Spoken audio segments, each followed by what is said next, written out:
This is number 24 in the series I've been doing on feeding your faith, starving your fears, particularly in the days that we're living in right now, the end times. As the Apostle Paul said, they would be perilous times. And Jesus said there would be times that would have no solution whatsoever. It would be a time of perplexities. Now, the last couple of weeks we've been looking at Hebrews chapter 11 of the New Testament that speaks of several people, many people and women, in regards to their faith as examples to us under the new covenant with Jesus Christ. Now, in chapter 11, the first one we talked about was Abel, or was listed was Abel, and then the prophet Enoch, then Noah and his times. And today I want to take up a little time of Abraham's faith that's mentioned next. Also, the next session I've got a little bit more from the New Testament in regards to Abraham's faith that is very, very important. Now, very important, in Hebrews chapter 11, Abraham was identified as a man of faith after he heard the call of God. God initiated the call. This is the first thing that is mentioned here in Hebrews chapter 11. Abraham heard the call. Think about the call. The call was for him to separate himself, to suffer some persecution, to leave his family, to leave his mother, his father, his aunts and uncles and relatives and everybody that he grew up with.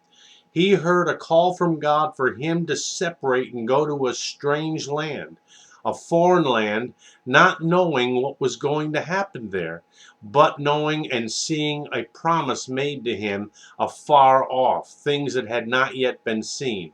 Now that's important for us to understand.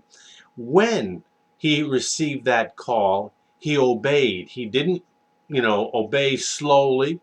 We don't see him reasoning about it or anything like that. Didn't quibble about it or cry about it or moan about it or say, God, I'm afraid of being alone. He was married. He had a wife. And he didn't know what the future held at that time, but God had called him. And when God called him to separate himself from his homeland, and really God was taking away from him as much influence of the world as he possibly could to get him alone. When Abraham heard the call, he obeyed. It was not slow disobedience. It was instant obedience. He made the decision. God knows better than I do. And Christians, we need to understand that. God knows more about life than you do. He knows more about your future and the future of the world than we do. He doesn't reveal everything to us, but he calls us. Again, God takes the initiative, and then it's up to us to respond. That's what faith that pleases God is all about.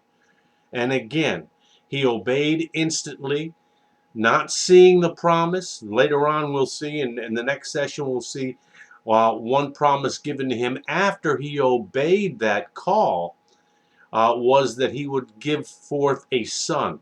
But that son, the promise, was going to be a supernatural sign, a supernatural wonder, supernatural event that'll take place, but it didn't happen immediately.